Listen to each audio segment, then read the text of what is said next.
মজুমদার বাড়িতে ব্যস্ততা বেড়েই চলছে। 11ই এপ্রিল অর্থাৎ আজ রুইয়াত আর আয়াজের শুভ বিবাহের দিন। সঠিক একটা সময় দেওয়া হয়েছে। হান্নান মজুমদার সেই অনুযায়ী সময় বজায় রেখে কাজ শুরু করেছেন। কোনো কাজকেই হেরফের করেননি। কাল চৌধুরী বাড়ি থেকে আসার পর কেউ একটু ঘুমাতে পারেনি। সকাল হতে না হতেই শাহরিন ছুটেছে রুইয়াতকে নিয়ে পার্লারে। এত সকাল রুইয়াতেরও যেতে ইচ্ছে করছিল না। শাহরিন ধরে বেঁধে নিয়ে গিয়েছে তাকে। চৌধুরী বাড়িতেও ঝামেলা কম হচ্ছে না। এখানে আত্মীয়দের থেকে বাহিরের মানুষ বেশি।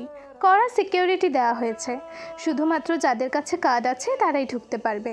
মায়া চৌধুরী ইনিমাকে দিয়ে আয়াজকে ঘুম থেকে উঠিয়েছে। কেউ যেন ডাকতে না পারে তাই রুম লক করে রেখেছিল আয়াজ।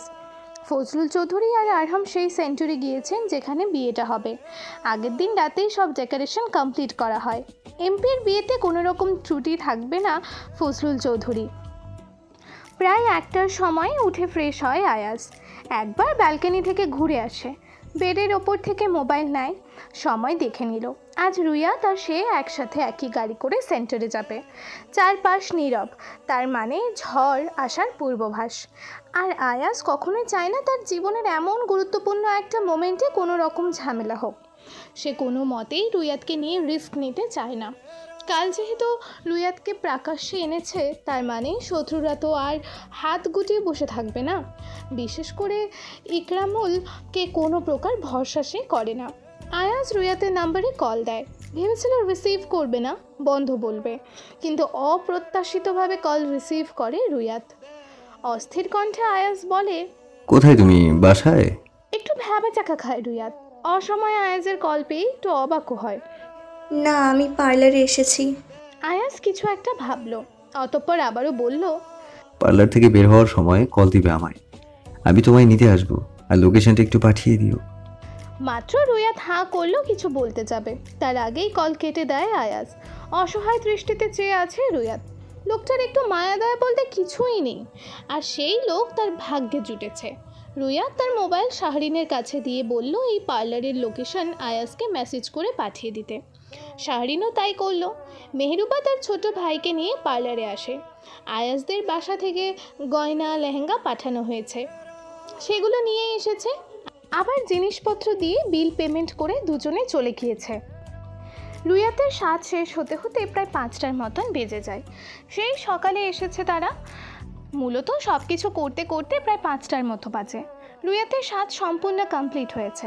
মেকআপ আর্টিস্টরা কালকের তুলনায় আজকে আরও অনেক সুন্দর করে সাজিয়ে দিয়েছে। শাহরিন তাদের কাজের খুব প্রশংসা করলো, আর রুইয়াতকে দেখতেও অপরূপ সুন্দরী লাগছে।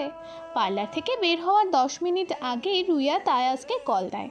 রিসিভ করার পর জানিয়েছে সে আসছে কিছুক্ষণের মধ্যে। আয়াজ বেশ কয়েক মিনিট পর আসলো। রুইয়াত সিঁড়ি দিয়ে নামতে পারছে না, এত ভারী লেহেঙ্গা। আয়াজ পার্লারের ভেতর আসে রুইয়াতের জন্য। প্রথমে তার প্রেয়সীর দিকে না তাকালেও একবার চোখ যায় রুইয়াতের ওপর। কখনো বিয়ের সাজে রুইয়াতকে কল্পনা করেনি, কিন্তু আজ তার মনে হচ্ছে হয়তো কল্পনা করলে আজকের রুইয়াত সাজের কাছে সেই সাজ বড্ড বেমানান লাগতো। লেহেঙ্গার এক পাশ আয়াজ ধরে আর এক পাশ শাহরিনকে ধরে রুইয়াতকে গাড়িতে তোলে। শাহরিনকে রুইয়াতদের বাসার সামনে নামিয়ে দেয়, কারণ সে এখনও রেডি হয়নি। আয়াজকে বলার পর আয়াজ তাকে রুইয়াতদের বাসার সামনে নামিয়ে রুইয়াতকে নিয়ে সোজা সেন্টারের উদ্দেশ্যে রওনা দেয়। এতক্ষণ গাড়িতে শাহরিন থাকার কারণে আয়াজ একদম চুপ হয়েছিল, একটু শব্দটিও করেনি। এখন সে তার প্রেয়সীকে একটু একা পেয়েছে। রুইয়াতের দিকে ঘেঁষে বসলো। একটু নিচু স্বরে আয়াজ বলে, সুন্দর লাগছে খুব। আচমকা আয়াজের এই রূপ কথা শুনে হকচকিয়ে যায় রুইয়াত। আমাকে পার্লার থেকে আপনি এনেছেন কেন? আমি তো আমার বাবা মায়ের সাথেও আসতে পারতাম। আয়াজ রুইয়াতের হাত তার হাতের মুঠোয় পড়ে। তুমি আমার সাথে যাবে, আমি আমাকে ছাড়া আর কাউকে তোমার পাশে ভরসা করতে পারি না। এমনটা না যে তোমার বাবা মাকে আমি ভরসা করি না, আমি চেয়েছি তুমি আর আমি একসঙ্গে যাব। রুইয়াত ঘাড় ঘুরিয়ে আয়াজকে দেখে। আয়াজ গোল্ডেন কালারের শেরওয়ানি পরেছে। রুইয়াতের লেহেঙ্গার সাথে অনেক মিল রয়েছে। হয়তো আয়াজ নিজ ইচ্ছেতেই এমন এমন ম্যাচিং কিনেছে সব। মানুষটাকে আজও ভীষণ সুন্দর লাগছে। লজ্জায় রুইয়াত মুখ সরিয়ে নেয়। আয়াজ তার প্রেয়সীর এমন কাণ্ডে হেসে দেয়। নিজ ইচ্ছাতে আমার দিকে তাকাও, আবার নিজেই লজ্জা পাও। কালকের মতন আজও কিছু ব্যতিক্রম হলো না। গাড়ি থেকে নামতেই প্রেসের লোকজন ঘিরে ধরে। এদের আর কাজ নেই এই ছাড়া। ফজলুল চৌধুরী, আরহাম আর হান্নান মজুমদার এগিয়ে আসে তাদের নেয়ার জন্য। রুয়াতের বাড়ির লোকেরা অনেক আগেই চলে এসেছে। আয়াস হান্নান মজুমদারের হাতে রুয়াতের হাত দিয়ে বলে রুয়াতকে এখান থেকে নিয়ে যাওয়ার জন্য। তার প্রেয়সীর চোখ মুখ দেখেই বোঝা যাচ্ছিল কতটা অস্বস্তি ফিল করছে। হান্নান মজুমদার রুয়াতকে নিয়ে ভেতরে চলে আসে। ইনিমা জাফরিকে নিয়ে রুয়াতের কাছে আসে। একটা সোফায় বসানো হয়েছে রুয়াতকে, আর বাহিরে আয়াজ প্রেসের লোকেদের সাথে কথা বলছে। একের পর এক প্রশ্ন করছে, তাকে ছাড়তেই চাইছে না। একসময় আরহামকে কল দেয় আয়াজ। তারপর সে এসে প্রেসের লোকেদের বুঝিয়ে শুনিয়ে আয়াজকে সেখান থেকে নিয়ে আসে। অনেক পলিটিশিয়ানরা বিয়েতে আসে। আয়াজ তাদের সাথেই কথা বলছে। শাহেদের পুরো পরিবারও এসেছে। আয়াজ নিজে গিয়ে তাদের বলে এসেছিল। মোটামুটি একটা ব্যস্ততার মধ্যে দিয়েই বিয়েটা শেষ হয়। কবুল বলার সময় মেহেরুবা আর হান্নান মজুমদার রুয়াতের পাশেই ছিল। একদিক দিয়ে রুয়াত কেঁদেছে, অন্য দিক দিয়ে তারা কেঁদেছেন। বিয়েটা শেষ হতেই প্রায় অনেক দেরি হয়ে গিয়েছিল। এবার বিদায়ের পালা। অনেক আগে থেকে মেহেরুবা রুয়াতের পাশ থেকে সরে আসে। মেয়ের সামনে কাঁদলে তার মেয়ের মন ছোট হয়ে যাবে, তাই অন্য একটা জায়গায় এসে অনেকক্ষণ যাবৎ চোখের পানি ফেলেছেন। রুয়াতের ফুপি মামি মেহেরুবাকে সান্ত্বনা দিচ্ছেন, কিন্তু তার কান্না বন্ধ হচ্ছে না। মেয়ের বিদায়ের সময় মায়ের কেমন অনুভূতি হয় সেটা একমাত্র মায়েরাই বুঝতে পারে। রুয়াতের পাশে আয়াজ দাঁড়িয়ে আছে। হান্নান মজুমদার মেয়েকে বোঝাতে গিয়ে নিজেই কান্না ভেঙে পড়ে। আর এইদিকে কাঁদতে কাঁদতে রুয়াতের অবস্থা নাজেহাল। কিছু কিছু মেকআপ নষ্ট হয়ে যায় একদম। হান্নান মজুমদার আয়াজের হাতে রুয়াতের হাত মিলিয়ে দেয়। কান্নারত অবস্থায় বলে, বাবা, আমার মেয়েটাকে তোমার হাতে খুব ভরসা করে তুলে দিলাম। আমার মেয়েকে ভালো রেখো। হান্নান মজুমদার মেয়ের কান্না সইতে না পেরে সেখান থেকে চলে আসে। ইনিমা আরহামের পাশে এসে দাঁড়ায়। আরহাম ইনিমার দিকে বেককলের মতন তাকিয়ে আছে। ও মা, কাঁদছো কেন? তোমার সাথে তো এখন থেকে রুয়াত থাকবে। ইনিমা শাড়ির আঁচল দিয়ে চোখ মুছে নিয়েছে। রাগী স্বরে আরহামকে বলে, তুমি বুঝবে কি? পুরুষ মানুষ কি আর এসব বোঝে? আরহাম মুখটা ভেঙচি দিল। এভাবে কাঁদার কি আছে? একটু পর রুয়াতো তো ইনিমার সাথেই যাবে, একসঙ্গে থাকবে। একদম ফাও কাঁদছে সে। শোনো, মা আসেনি রুয়াতের সাথে দেখা করতে। তুমি একটু যাও না, নিয়ে আসো তো মাকে। একটু পরে তো রুয়াতকে নিয়ে চলে যাবো আমরা। মেহেরুবাকে নিয়ে আসতে যায় আরহাম। কোনো মতেই তিনি রাজি হচ্ছিলেন না রুয়াতের সাথে দেখা করতে। দূর থেকেই এত কষ্ট হচ্ছে, মেয়ের মুখোমুখি দাঁড়ালে তো কলিজাটা ছিঁড়ে যাবে। আরহাম জোর করে মেহেরুবাকে নিয়ে আসে। রুয়াত একটু পর চলে যাবে, এখন তার সাথে দেখা না করলে পরে তারই বেশি কষ্ট লাগবে। এই ভেবে আরহাম জোর করে নিয়ে আসে মেহেরুবাকে। রুয়াত তার মাকে দেখে শক্ত করে জড়িয়ে ধরে। আয়াস পাশে দাঁড়িয়ে দেখছে এমন মর্মান্তিক দৃশ্য। রুয়াতকে মানা করার পরও বেঘোরে কাঁদছে।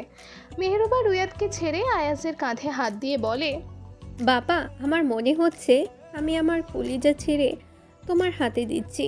শুধু একটা কথাই বলবো, আমার কলিজাটা যেন তোমার কাছে ভালো থাকে। রুয়াতের বড় মামি এসে তাকে নিয়ে যায়। সবার চোখেই পানি। একসময় রুয়াত কাঁদতে কাঁদতে অস্থির হয়ে যায়। ইনিমা তাকে বুকে জড়িয়ে নেয়। রুয়াতের হাত পা যেন ভেঙে আসছে এমন একটা অবস্থা। গায়ে এক ফোঁটাও শক্তি নেই। মোটামুটি সব মেহমান চলে গিয়েছে। এখন যারা আছে সবাই তাদের আত্মীয়। আয়াত, চল বাসায়। এখানে আর আমাদের কোনো কাজ নেই। অলরেডি একটা বাজতে চললো, আর রুয়াত মনে হয় খুবই দুর্বল হয়ে পড়ছে, তাই এখানে থাকা ঠিক হবে না। আরহামের কথায় আয়াস তার দিকে তাকায়। রুয়াতের মা বাবাকে বাসায় পৌঁছে দেওয়ার ব্যবস্থা করেছো তো? হ্যাঁ, সবাইকে পৌঁছে দিয়েছি। শুধু আমাদের সাথে ইনিমাদের দুটো কাজিন যাবে। আয়াস মাথা নাড়ায়। রুয়াতকে ধরে গাড়িতে তোলে। তাদের গাড়িতে সায়রা, তুলি আর ইনিমা বসে। পরের গাড়ি করে ফজলুল চৌধুরী আর আরহাম আসে। বাসায় আসার সাথে সাথেই মায়া চৌধুরী বেশিক্ষণ রুয়াতকে নিচে বসিয়ে রাখেননি, আয়াসের রুমে পাঠিয়ে দেন। আয়াসের রুমে এই পর্যন্ত গুনে গুনে 4 বার এসেছে রুয়াত। সারা রুমে গোলাপ সহ আরও অনেক ফুল মিক্সড করে রুমটা সাজানো হয়েছে। রুয়াত বেডের এক পাশে বসলো। লেহেঙ্গা পরে আর বসে থাকতে পারছে না। হঠাৎ রুমে ইনিমা আসে, তার হাতে একটা ট্রলি। এভাবে বসে আছিস কেন? আব্বু, মা আমার জামা কাপড় পাঠিয়েছে কিছু, আমি তো এই লেহেঙ্গা পরে থাকতে পারছি না। ইনিমা ট্রলি থেকে একটা ড্রেস বের করে দেয় রুয়াতকে। মূলত ড্রেসটা টপস টাইপের, এটা পরলে রুয়াত কমফোর্ট ফিল করবে। ড্রেস রুয়াতের হাতে দিয়ে বলে, এখন এটা পর, সকালে আমি এসে তোকে শাড়ি পরিয়ে দিব। আচ্ছা, লেহেঙ্গার ওনার পিনগুলো একটু খুলে দাও। ইনিমা রুয়াতের লেহেঙ্গার ওড়নার সব পিন খুলে দিল। এক ফাঁকে আয়াজ রুমে আসে, ওয়াশরুমে ফ্রেশ হতে যায়। কাজ শেষ হলে ইনিমা চলে যায়। আয়াজ ফ্রেশ হয়ে এসেছে, আয়নার সামনে দাঁড়িয়ে গায়ে ব্লু কালারের একটা টি শার্ট পরে নিচ্ছে। রুয়াতের উদ্দেশ্যে আয়াজ বলে, ফ্রেশ হয়ে আসো, যাও। মাথা নাড়ায় রুয়াত, অতঃপর ফ্রেশ হতে চলল। রুমের সোফায় বসে বসে আয়াজ মোবাইল দেখছে। একটু চারপাশের খবর নেওয়া দরকার। রুয়াত ফ্রেশ হয়ে আসে, দরজা খোলার আওয়াজে শুনেই আয়াজ সেদিকটায় তাকায়।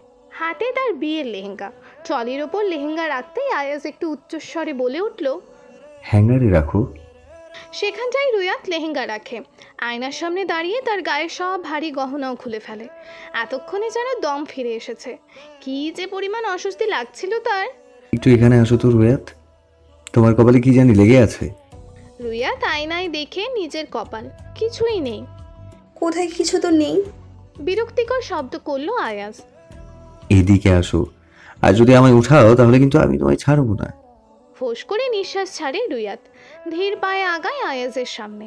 রুয়াত তার সামনে দাঁড়াতেই আয়াজ হেসে রুয়াতকে ঘুরিয়ে তার কোলে বসিয়ে দেয়। একদম শক্ত করে পেঁচিয়ে ধরেছে।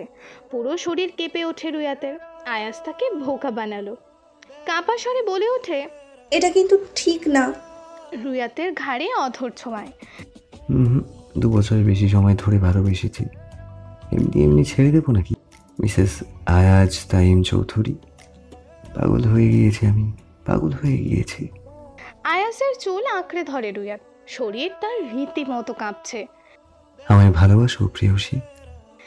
রুয়াতের হাত এখন আয়াজের কাঁধে, মাথা নিচু করে বলে, জি। আয়াজ তার গায়ের টি শার্ট খুলে ফেলে।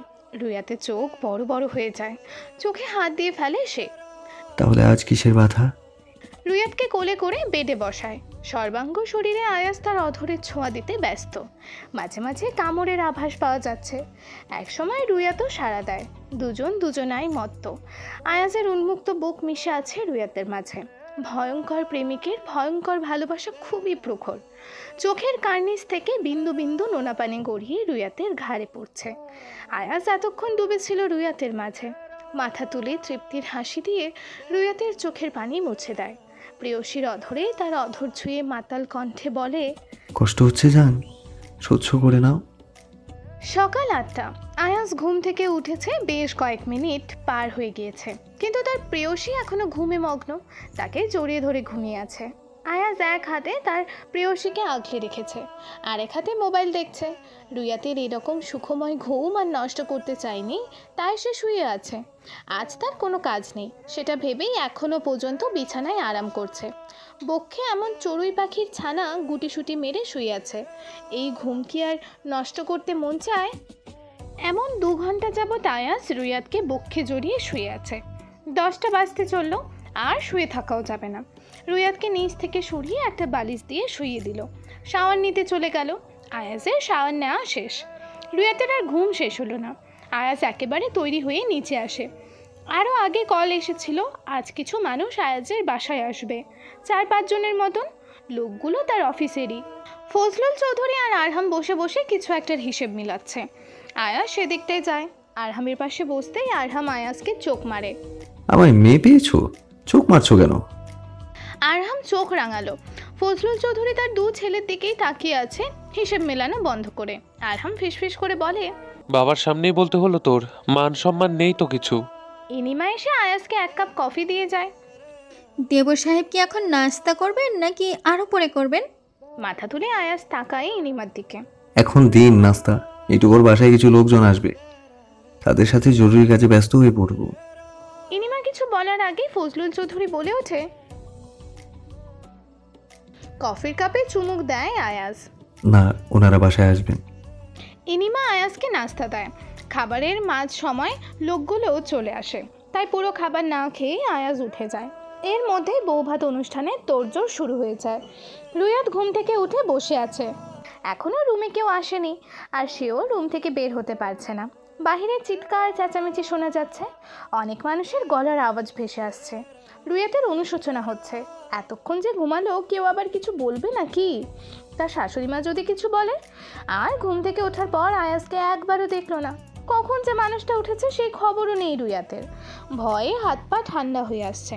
নতুন বউ এত সময় ধরে ঘুমিয়েছে, আয়াজ তাকে তুলে দিলেই পারতো। ধ্যাত, রুমে পায়চারি করছে রুয়াত। ইনিমাও আসছে না। আয়নার সামনে এসে থেমে যায় রুয়াত। গলায় কোথাও আয়াজের ভালোবাসার স্পর্শ নেই। ভালোবাসার স্পর্শগুলো বুদ্ধি করেই দেয় নাই এখানে, টেকনিক আছে লোকটার। এসব ভাবে রুয়াত আর হাসছে সে একাই। এমপি সাহেবের একটু এত বুদ্ধি না হলে চলে নাকি? কাল রাতে কেমন মাতাল হয়ে গিয়েছিল এমপি সাহেব, ভাবতেই রুয়াতের গা শিউরে ওঠে। বিয়ের পর রুয়াত তার নতুন রূপ দেখে একটু অবাক হয়। মেয়েদের দুটো রূপ, এক হচ্ছে বিয়ের আগে, অন্যটা হচ্ছে বিয়ের পরে। দরজা খোলার শব্দ শুনে তড়িঘড়ি করে ওড়না মাথায় চাপে। ইনিমা এসেছে, আর রুয়াত ভেবেছিল অন্য কেউ এসেছে বোধহয়। ইনিমাকে দেখে খুশি হয়ে যায়। ইনিমা তার বোনের সামনে এসে দাঁড়ায়। ঘুম শেষ হচ্ছে তোর? আমি আরও আগেই উঠেছি।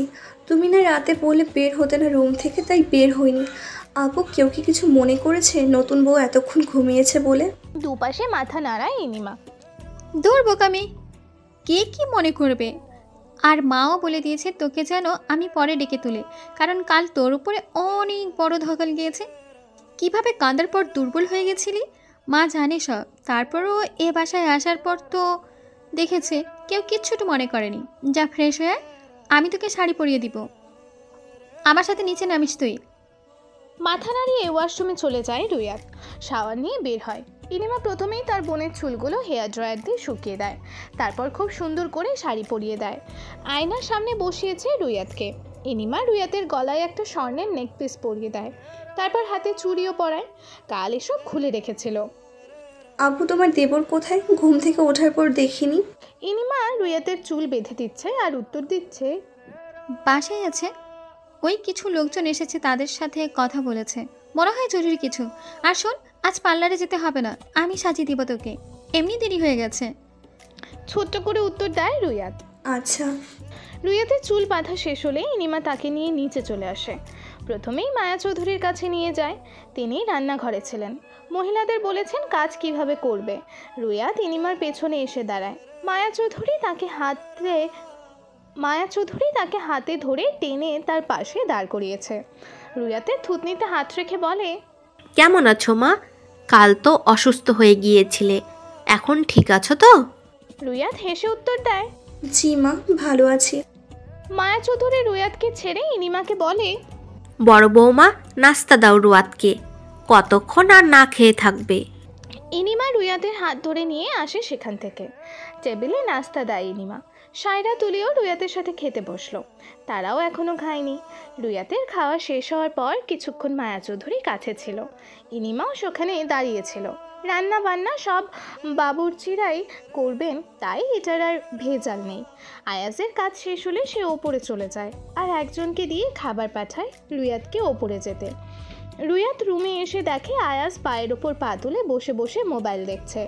রুয়াতের আগমনে আয়াজ হেসে মোবাইল পাঞ্জাবির পকেটে পড়ে দরজা বন্ধ করে দেয়, কারণ দরজা বন্ধ ছিল না। অতঃপর সামনে এসে দাঁড়ায় রুয়াত। কখন উঠেছো? মুখে কথাটি বলেও নজর রুয়াতের আশেপাশে। হুট করে আয়াজ রুয়াতের কোমর পেঁচিয়ে ধরে। মুখে হাসি তার। রুয়াত নজর নিচু করে আয়াজের পাঞ্জাবির দিকে তাকিয়ে আছে। অনেকক্ষণ হয়েছে উঠেছি। আপনি যখন উঠেছিলেন আমায় কেন তুলেননি? আয়াজ তার মাথা নিচু করে রুয়াতের ঘাড় মুখ ডুবিয়ে দেয়। ব্যাস অমনি রুয়াত কেঁপে ওঠে। হাত উঁচু করে আয়াজের ঘাড় চুল আঁকড়ে ধরে। মুখটা সরিয়ে নেয় আয়াজ। এত বড় মেয়ে হয়েও এখনো বরের স্পর্শে কেঁপে ওঠা লাগে তোমার? এরপর থেকে শুধু সহ্য করে নেবে, কেঁপে ওঠা যাবে না, না হলে দিনের বেলায় আমি বেসামাল হয়ে যাব। তারপর তোমাকে আর কেউ বাঁচাতে পারবে না আমার থেকে। চুপচাপ আয়াজের কথা মাথা নেড়ে মেনে নেয় রুয়াত। আয়াজ চোখগুলো ছোট ছোট করে কিছু ভাবলো। তার প্রেয়সীর তো আবার হুটহাট এসবের অভ্যাস নেই। রুয়াতের অধরের দিকে নজর তার। সেখানটায় অধর ছোয়ালো, হুট করে ছাড়লো না। স্পর্শ আরও গাঢ় হতে লাগলো। আয়াজের এক হাত রুয়াতের চুলে, অন্য হাত কোমর বরাবর। রুয়াত আর সইতে না পেরে আয়াজকে ধাক্কা দিয়ে সরিয়ে দেয়। ওদিকে ফিরে হাঁপাচ্ছে রুইয়াত। সোজা আয়াজ বের হয়ে যায় রুম থেকে। দরজা খোলার আওয়াজ শুনে সেদিকটাই তাকায় রুইয়াত। হতভম্ব হয়ে শুধু চেয়ে আছে। এমনটা করায় কি রাগ করেছে আয়াজ? বোধগম্য হলো না রুইয়াতের।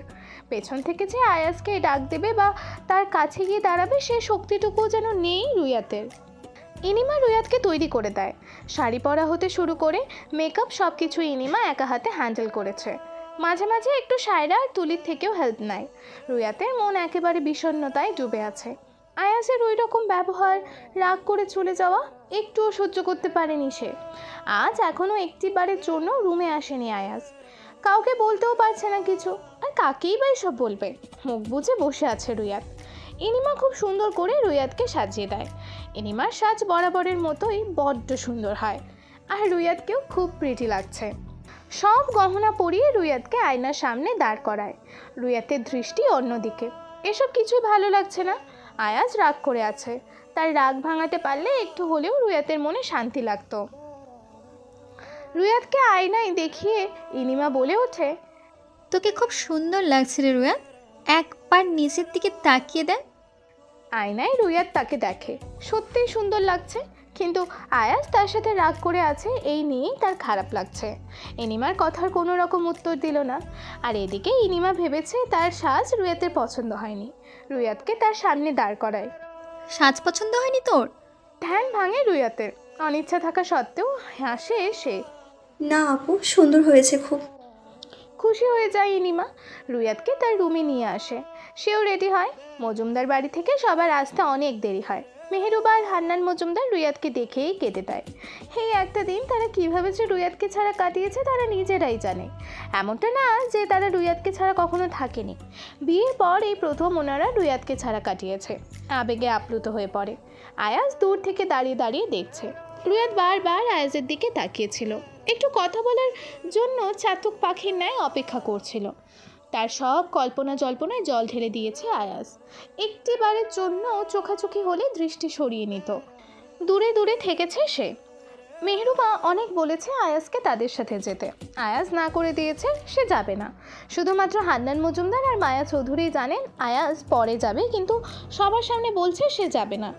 রুইয়াত দূর থেকে আয়াজকে দেখছে। তুলির থেকে শুনেছে আয়াজ নাকি যাবে না তাদের বাসায়। এত রাগ লোকটার। আর রুইয়াতও আয়াজের সাথে কথা বলতে পারছে না, রাগও ভাঙাতে পারছে না। কি এক মুসিবতে পড়লো। রুইয়াতকে গাড়িতে তোলা হচ্ছে। আরহাম আয়াজের পাশে দাঁড়িয়ে বলে, কি রে, যাচ্ছিস না কেন শ্বশুরবাড়ি? রাগ করেছিস বুঝি আমার শালিকার সাথে?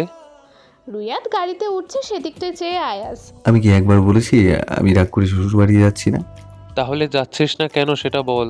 আমার ইচ্ছে হয়েছে তাই যাচ্ছি না, আবার ইচ্ছে হলে যাব। বুঝেছি। এমপি সাহেবের মন বলে কথা। ভেবেছিলাম বিয়ের পর হয়তো মানুষ হবি, কিন্তু রুয়াত দেখি তোকে এক রাতেও মানুষ করতে পারলো না। কেমন লেগেছে কাল? আয়াজ সরে আসে আরহামের থেকে। চলে যায় আয়াজ সেখান থেকে। আরহাম চেঁচিয়ে ওঠে, আরে আমি তো শুধু ট্রিটের কথা বলছিলাম। না মানে ট্রিট তো দিসনি, তাই সেটার কথাই মিন করেছি। তুই তো না শুনেই চলে গেলি। ফিরে যায় না আয়াজ। আরহাম বুঝতে পারলো না কিভাবে আয়াজ বুঝে গিয়েছে। বুদ্ধি আছে ছোট্ট ভাইয়ের, শুধু তার মাথায় ফাঁকা, ভেতরে কিছুই নেই। তাই আয়াজও হয় বেশি। আরহাম সোজা হয়ে দাঁড়িয়ে আছে।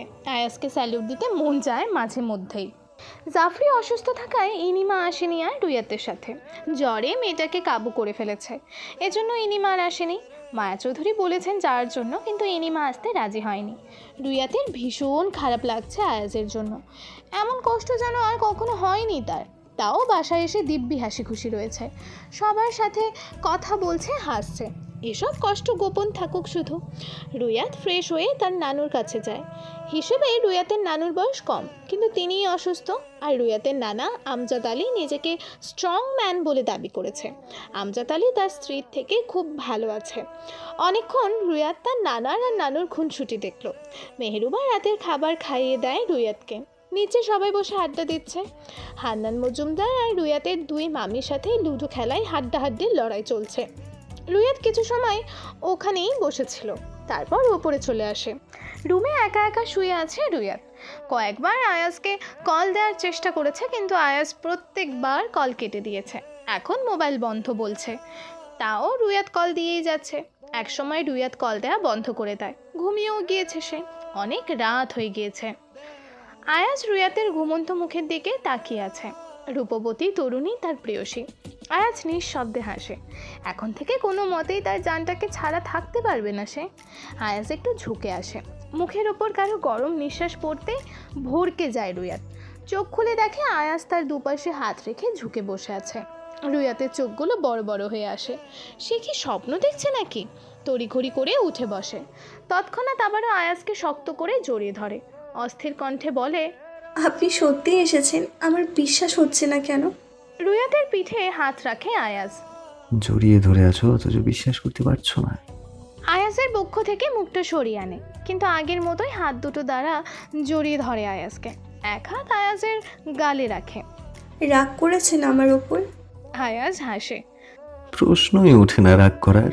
মজা করেছিলাম, তুমি বুঝতে পারোনি। ভেবেছো আমি রাগ করেছি?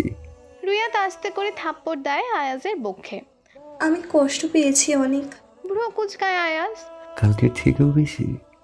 রুয়াত চোখ বড় হয়ে গিয়েছে। দিন দিন মানুষটা বেশ নির্লজ্জ হয়ে যাচ্ছে। উফ, রাখুন তো এসব কথা। তখন আসেননি কেন? মন চেয়েছে আসেনি, কিন্তু তোমার বাবা জানতো আমি আসবো। আয়াজ রুয়াতকে ঘুরিয়ে টেনে নেয় তার কাছে। রুয়াতের পিঠ থেকে আয়াজের বক্ষ বরাবর। আয়াজের হাত রুয়াতের জঠরে। রুয়াতের ঘাড়ে আয়াজ তার অধরে স্পর্শ দিতে ব্যস্ত। কাপা হাতে স্পর্শ করে আয়াজের হাত। খাবেন, চলুন। রুয়াত আস্ত একটা নেশা। মাতাল স্বরে বলে, খাবো না, এখন শুধু ভালোবাসা হবে জান, শুধুই ভালোবাসা। ঢোক গেলে রুয়াত। আবারও আয়াজের সেই রূপ। সকাল সকাল আমজাদ আলী আর আয়াজ সোফায় বসে বসে কথা বলছে। যখন 6:50 বাজে তখনই আমজাদ আলী আয়াজকে রুম থেকে ডেকে নিয়ে আসে। এখন ধরে বেঁধে তার সাথে কথা বলছে। সারা রাত না ঘুমানোর ফলে এখন চোখ ফেটে ঘুম আসছে আয়াজের। কিন্তু তার নানা শ্বশুর যে হাড়ে কথা বলা শুরু করেছে, ঘুম একবার যাচ্ছে তো আবার আসছে। মেহেরুবা আমজাদ আলীকে চা আর আয়াজকে কফি দেয়। বাবা রুয়াত উঠিনি এখনো? মেহেরুবার কথায় আয়াজ তার মোবাইলে সময় দেখল। সবে মাত্র 7:38 বাজে। কাল রুয়াতও ঘুমাতে পারেনি। এখন হয়তো রুয়াতকে ওঠালে নিশ্চয়ই তার মাথা ব্যথা করবে। না, এখন ঘুমিয়ে থাকুক, আরো পরে তুলে দিলেই হবে। মেহেরুবা মাথা নেড়ে চলে যায়। আয়াজ তার এক হাত মাথায় দিয়ে আছে। কফি শেষ করার পরও ঘুম যাচ্ছে না, আরও মাথা ধরে আছে। আমজাদ আলী চা খেতে খেতে ভ্রু কুঁচকে তাকালেন আয়াজের দিকে।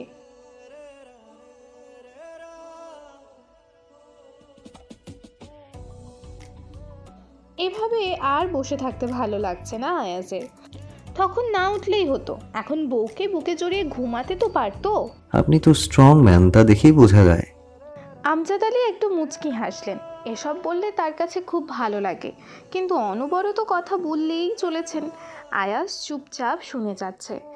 এছাড়া আর কোনো উপায় নেই। কী আর করার, সকালটা এভাবেই আজ কাটিয়ে দিতে হবে। মেহরুবা ইচ্ছে করেই রুয়াতকে জাগিয়ে দেয়, যদিও আয়াজ বলেছে পরে জাগিয়ে দিতে, কারণ এ বাড়িতে আয়াজ এখন নতুন জামাই। আগে অন্য হিসেবে আসলেও সে বর্তমানে এ বাড়ির জামাই। আর রুয়াতের এতক্ষণ ঘুমিয়ে থাকাটা পছন্দ করলেন না মেহরুবা।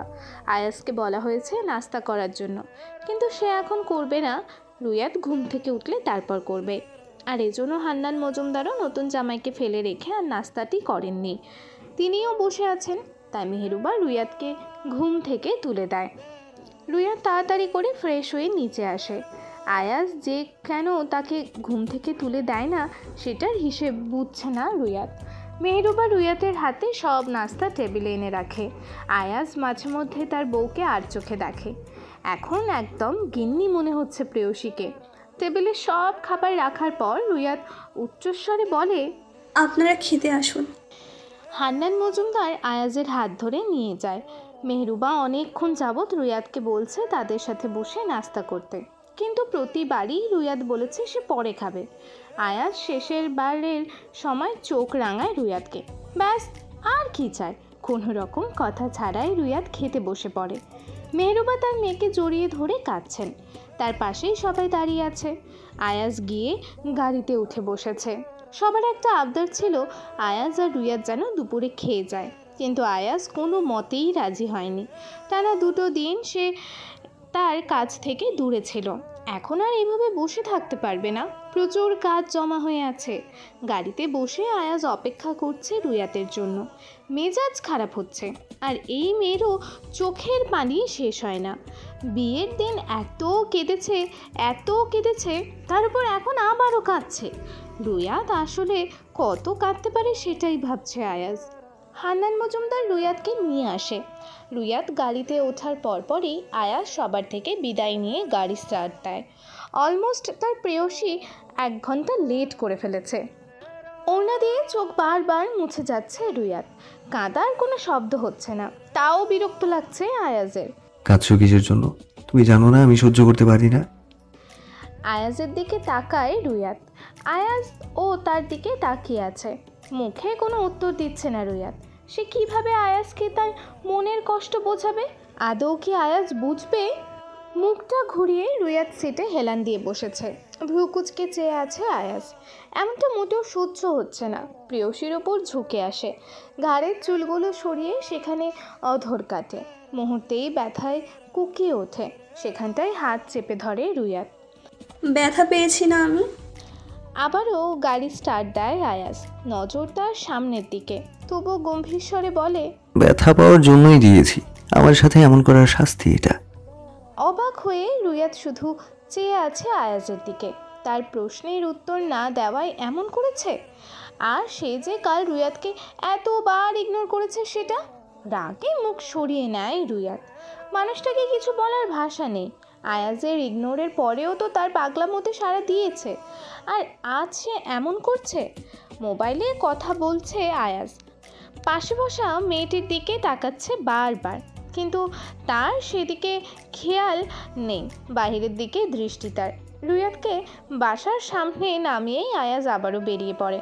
বাসায় একবার ঢুকলো না। রুয়াতও কিছু বলেনি, সোজা বাসায় এসে পড়ে।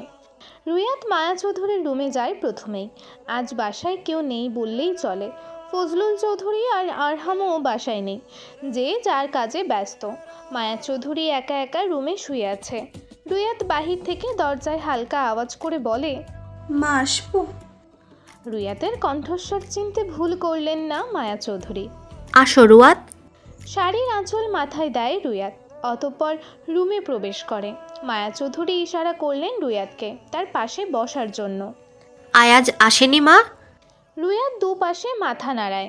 আমাকে বাসার সামনে নামিয়ে দিয়ে আবার কোথায় যেন চলে গিয়েছে। তুমি জানো না কোথায় গিয়েছে? আমতা আমতা করে রুয়াত বলে, আমি আসলে জিজ্ঞেস করিনি মা।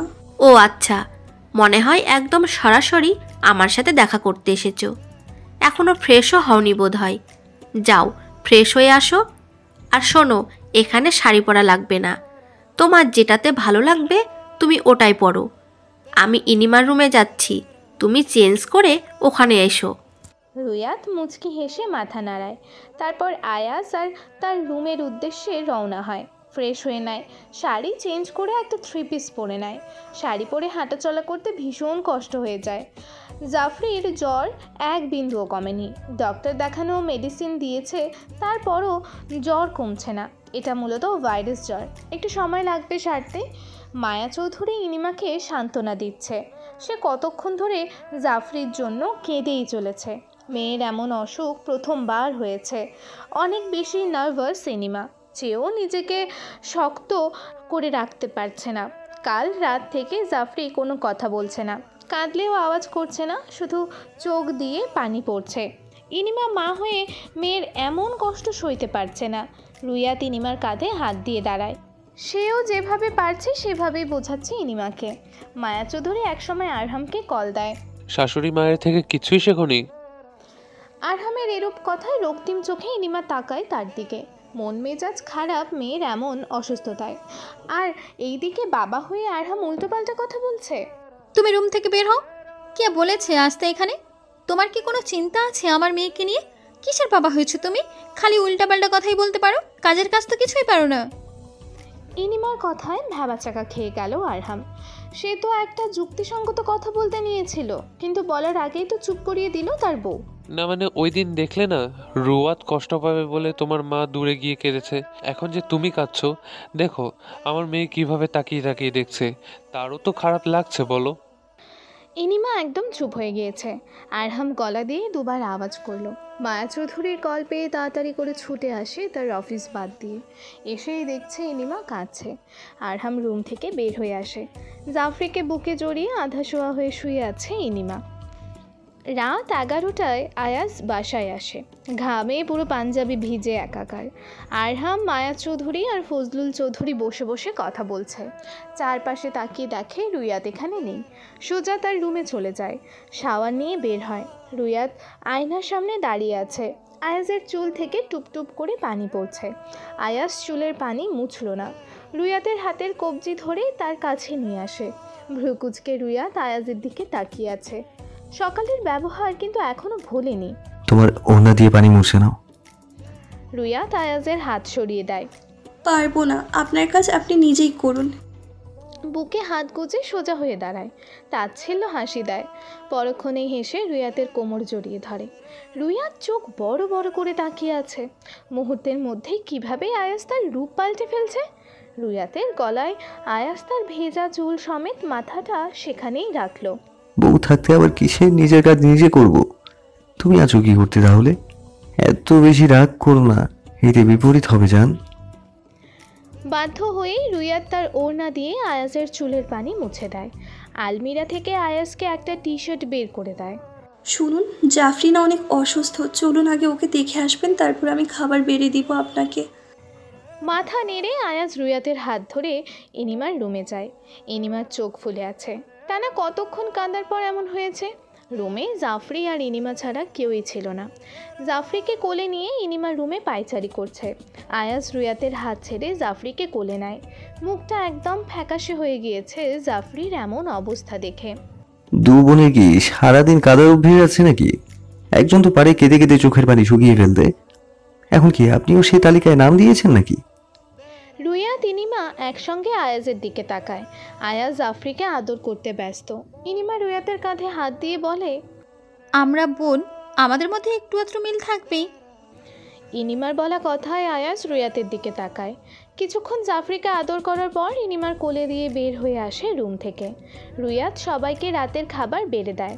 মায়া চৌধুরীর সাথে সব গোছগাছ করে রুইয়াত রুমে আসে। যেহেতু ইনিমা জাফরির কাছে কাছে থাকছে, তাই রুইয়াত বাড়ির বউ হয়ে মায়া চৌধুরীর সব কাজে হেল্প করার চেষ্টা করছে। আয়াজ রুমে এসে শুয়ে পড়েছে। কার সাথে মোবাইলে কথা বলছে। রুইয়াতের রুমে আসার শব্দ শুনে আয়াজ সেদিকটাই তাকায়। চোখের নিচে কালি পড়ে গিয়েছে মেয়েটার। 2 রাত না ঘুমানোর ফল এটা। ওয়াশরুম থেকে মুখ ধুয়ে আসে। রুইয়াত চুপি সারে এসে আয়াজের পাশে শুয়ে পড়ে। আয়াজ এখনও কথা বলছে। শর্টকাটে আয়াজ কথা শেষ করে। রুইয়াত ওদিক ফিরে শুয়ে আছে। প্রেয়সীর সাথে ঘেঁষে শুয়েছে আয়াজ। ঘুমিয়ে গিয়েছো? আয়াজের কথা শুনে রুইয়াত উঠে বসে। না, ঘুমাইনি। উঠছো কেন? আয়াজ রুইয়াতের কথা শেষ করতে দিল না। রুইয়াতের মাথাটা তার বক্ষে চেপে ধরে। চুপ, কোনো কথা নয়। চোখের নিচে কালো হয়ে গিয়েছে, দেখেছো? কোনো কিন্তু নয়, আজ ঘুমাও। শরীর দুর্বল তোমার। কথা কাল সকালে হবে। আর একটা কথা যদি বলো তাহলে কিন্তু আমি আমার বুক থেকে তোমাকে সরিয়ে দেব। ঘুমাও জান, আদর পরে হবে। মাথায় হাত বুলিয়ে দিচ্ছি আমি, তুমি ঘুমাও। চুপটি করে রুইয়াত শুয়ে আছে। আয়াজ নামের মানুষটা সত্যি মনোমুগ্ধকর। এই যে না বলা সত্ত্বেও ঠিকই তার প্রেয়সীর অবস্থাটা অনুভব করতে পেরেছে। মাথা তুলে রুইহাত আয়াজের কপালে অধর ছুঁয়ে আবারও সেখানটায় শুয়ে পড়ে। শান্তি।